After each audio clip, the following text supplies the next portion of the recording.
Hi friends, welcome to my channel Uma competitive Telugu. Already మనం కొన్ని sums అనేవి చూసాము. ఈరోజు ఇంకా కొన్ని సమ్స్ ఇంపార్టెంట్, డిఫరెంట్గా ఉన్నవి, కొంచెం టఫ్గా ఉన్నవి ట్రై చేద్దాం. ఫస్ట్ టైం మా ఛానల్ వాచ్ చేసినట్లయితే please like, share and subscribe my channel. మన వీడియో క్లాస్లోకి వెళ్ళిపోదాం. చుట్టుకొలత 41 సెంటీమీటర్స్ అయ్యేటట్లు, పొడవు వెడల్పులు వేరువేరుగా ఉండేటట్లు మరియు ధనపూర్ణ సంఖ్యలు అయ్యేటట్లుగా ఎన్ని దీర్ఘచతురస్రాలు ఏర్పరచవచ్చు? అంటే చుట్టుకొలత 41 సెంటీమీటర్స్ అయ్యేటట్లుగా దీర్ఘచతురస్రాలు ఏర్పరచవచ్చు. అంటే మనకి దీర్ఘచతురస్రానికి చుట్టుకొలత 2 × L + B, అది 41 సెంటీమీటర్స్. అయితే మనకి ధనపూర్ణ సంఖ్యలు అవ్వాలి. L + B ఒకవేళ వాల్యూ సరి అయితే మనకి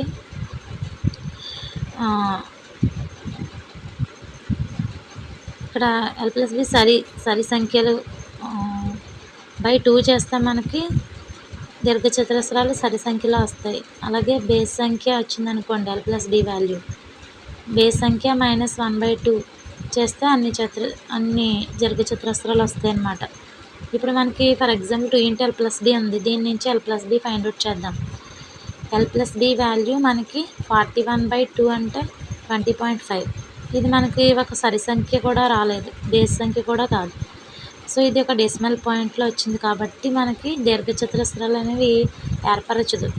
కాబట్టి 0 అన్నమాట మన ఆన్సర్. ఓకేనండి, మళ్ళీ ఒకసారి ఎక్స్ప్లెయిన్ చేస్తాను. ఇప్పుడు చుట్టుకొలత 41 సెంటీమీటర్స్ అయ్యేటట్లుగా, పొడవు వెడల్పులు వేరువేరుగా ఉండేటట్లు మరియు ధనపూర్ణ సంఖ్యలు అయ్యేటట్లుగా ఎన్ని దీర్ఘచతురస్రాలు ఏర్పరచవచ్చు అని అడిగాడు. ఇప్పుడు చుట్టుకొలత ఫార్ములా దీర్ఘచతురస్రానికి 2 × L + B 41 సెంటీమీటర్స్. దీని నుంచి L + B value find out చేసాం. 41లో సగం 20.5 అంటే 41/2 అన్నమాట. ఇది ఇప్పుడు మనకి L + B వాల్యూ బేస్ చేసుకుని ఎన్ని దీర్ఘచతురస్రాలు ఏర్పరచవచ్చో చెప్పచ్చు.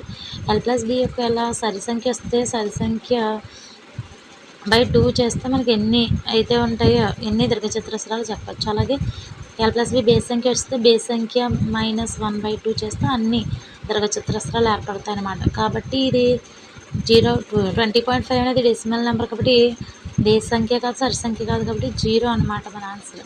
ఓకే అండి, నెక్స్ట్ క్వశ్చన్. ఒక పూల ఛత్రం చతురస్రాకారంగా కలదు మరియు దీని భుజం 3.5 సెంటీమీటర్స్. దీని చుట్టూ 4 వరుసల తాడును చుట్టడానికి 1 సెంటీమీటర్ 5 రూపాయల వంతున మొత్తం ఎంత ఖర్చు అవుతుంది? మొత్తం ఖర్చు ఎంత అవుతుంది అంటే ఒక చతురస్రాకారంగా ఉంది పూల చట్రం కాబట్టి దాని చుట్టుకొలత ఇంటూ 1 సెంటీమీటర్కి అయ్యే ఖర్చు తీసుకోవాలి. చుట్టుకొలత = 4 × 4A × 5 రూపీస్ అన్నమాట 1 సెంటీమీటర్కి. చుట్టుకొలత 4 వరుసల తాడును కాబట్టి 4 × చుట్టుకొలత 4A × 1 సెంటీమీటర్కి అయ్యే ఖర్చు 5 రూపీస్. సో అవన్నీ మల్టిప్లై చేయాలి.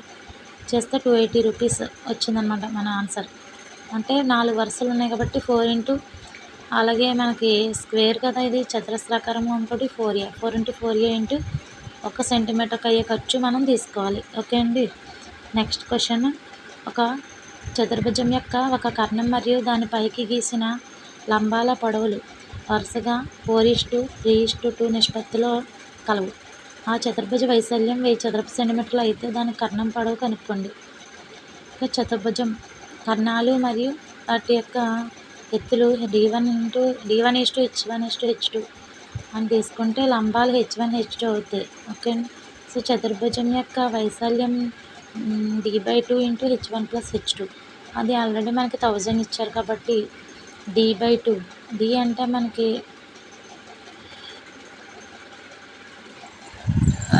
అంటే మనకి ఇక్కడ ఏమి ఇచ్చినట్టు H1:H2.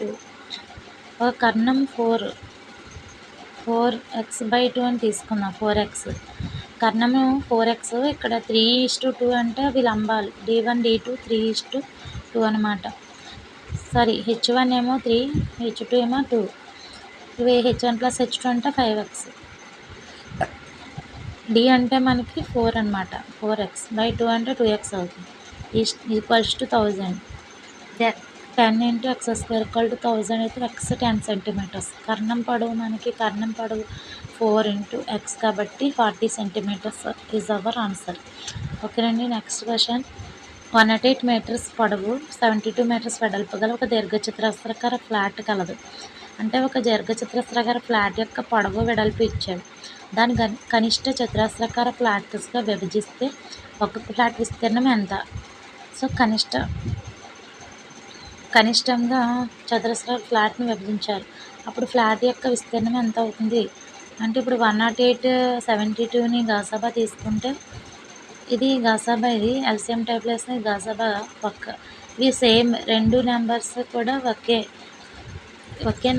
టేబుల్స్లో మనకు క్యాన్సిల్ అవ్వాలి. 36 టేబుల్ తీసుకుంటే 3 టైమ్స్ 108, 2 టైమ్స్ ఏమో 72. సో గాసాబా 36 అవుతుంది. సో చతురస్రాకారపు యొక్క భుజం అన్నమాట. విస్తీర్ణం ఏమవుతుంది అంటే ఆ ఫ్లాట్ యొక్క వైశాల్యమే విస్తీర్ణం అవుతుంది కాబట్టి ఏ స్క్వేర్. 36 స్క్వేర్ అంటే 1296 ఈజ్ అవర్ ఆన్సర్.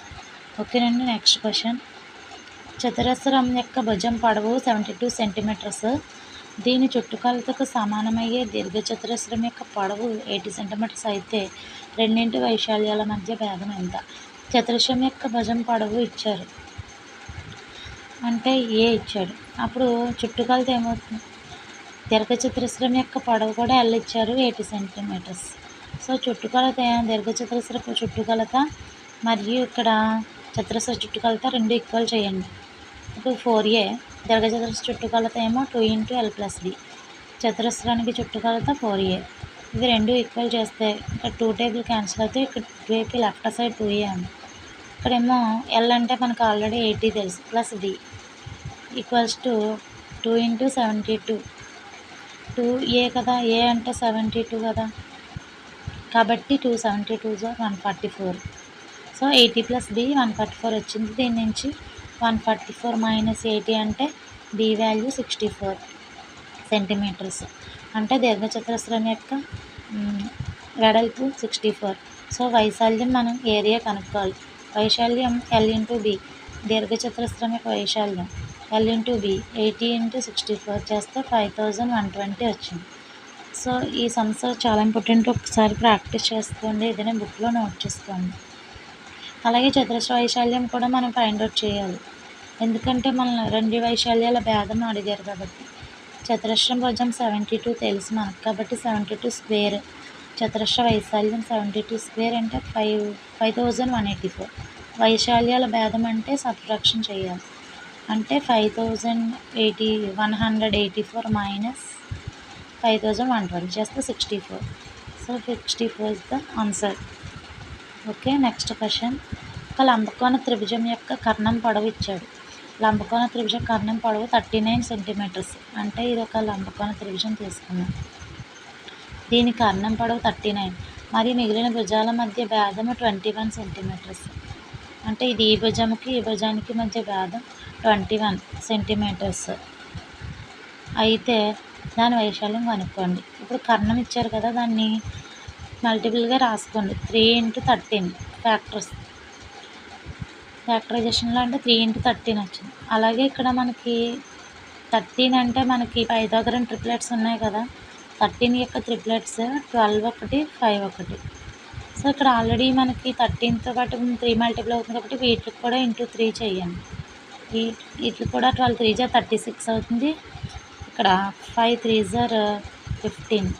సో మనకి ఇక్కడ 39కి 3 ఎలా మల్టిప్లై అవుతుంది, దీంతో కూడా 3తో మల్టిప్లై చేయండి. అప్పుడు ఆ అదర్స్ 2 సైడ్స్ వస్తాయి మనకి. సో ఏ మైనస్ బి ఏమవుతుంది అంటే 21 సెంటీమీటర్స్. 36 మైనస్ 15. సో 21 సెంటీమీటర్స్ వచ్చింది. ఇప్పుడు వైశాల్యం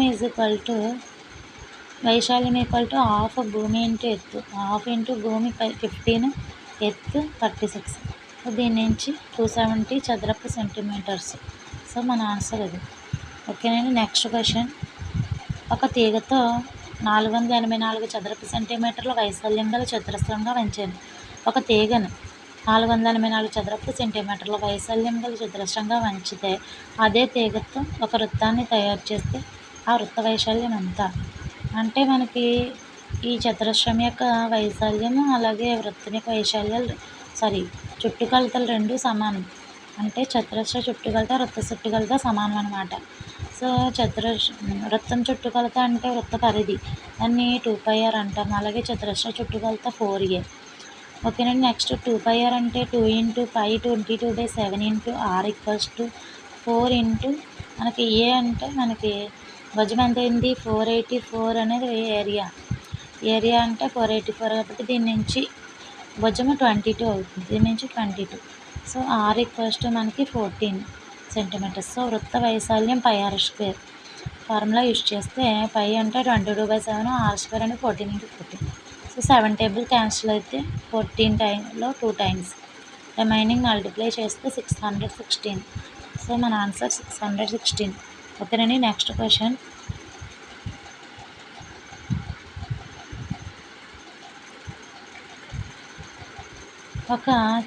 ఒక చక్రం 200 భ్రమణాలతో 2200 మీటర్ల దూరం పోతుందంట. అయితే ఆ చక్రం యొక్క వ్యాసార్థం ఎంత అన్నారు. అంటే 200 భ్రమణాలకి 2200 మీటర్లు పోతుందంటే ఒక భ్రమణానికి ఎన్ని మీటర్లు వెళ్తుందంటే 2200/200 వేస్తే మనకి ఎంత అవుతుందంటే 11 మీటర్స్. సో 11 మీటర్స్ అంటే అది వృత్త పరిధికి సమానం అన్నమాట. ఒక చక్రం యొక్క వృత్త పరిధి మనకి ఎంత అంటే 11 మీటర్స్ వచ్చింది. 11 మీటర్కి సమానం. ఓకేనండి. అయితే మనకి ఏమడుగుతున్నారు, దాని వ్యాసార్థం ఎంత. సో వ్యాసార్థం అంటే ఏమవుతుంది 2πr = 11 మీటర్స్ వచ్చింది. వృత్త పరిధికి సమానం ఈ 11 మీటర్స్. ఒక భ్రమణము వృత్త పరిధికి సమానం. సో ఈ 11 మీటర్స్ని 2πrకి ఈక్వల్ చేస్తే 2πr = 11. So 2 × 22/7 × r. సో దీని నుంచి 11 టేబుల్లో 2 టైమ్స్. అలాగే r = 7/4 వచ్చిందంటే 1.75 is our answer. Okay. Next question. ఒక వృత్తంలో అర్ధవృత్తంలో అంతర్లిఖించబడే అతిపెద్ద త్రిభుజ వైశాల్యం 196 చదరపు సెంటీమీటర్లు అయితే ఆ అర్ధవృత్త పరిధి కనుక్కోండి అన్నాడు. ఇక్కడ ఒక అర్ధవృత్తం ఉంది. ఇందులో ఒక అంతర్లిఖించబడిందంటే లోపల ఒక ట్రయాంగిల్ అన్నమాట. దాని యొక్క వైశాల్యం ఇచ్చాడు 196 చదరపు సెంటీమీటర్లు. త్రిభుజ వైశాల్యం అంటే ఏంటి అసలు. ఇక్కడ ఇది అర్ధవృత్తం అంటే మనకి ఇది ఇక్కడ ఆల్రెడీ ఇది హైట్ ఉంది కదా, రేడియస్. అలాగే ఇక్కడ నుంచి ఇక్కడికి r అయితే ఇక్కడ నుంచి ఇక్కడికి మొత్తం ఏమవుతుంది 2r. త్రిభుజ వైశాల్యం భూమి ఇంటూ ఎత్తు, హాఫ్ భూమి ఇంటూ ఎత్తు. భూమి ఇక్కడ 2r అవుతుంది, అలాగే ఎత్తు r అవుతుంది. దీని నుంచి త్రిభుజ వైశాల్యం = ½ ×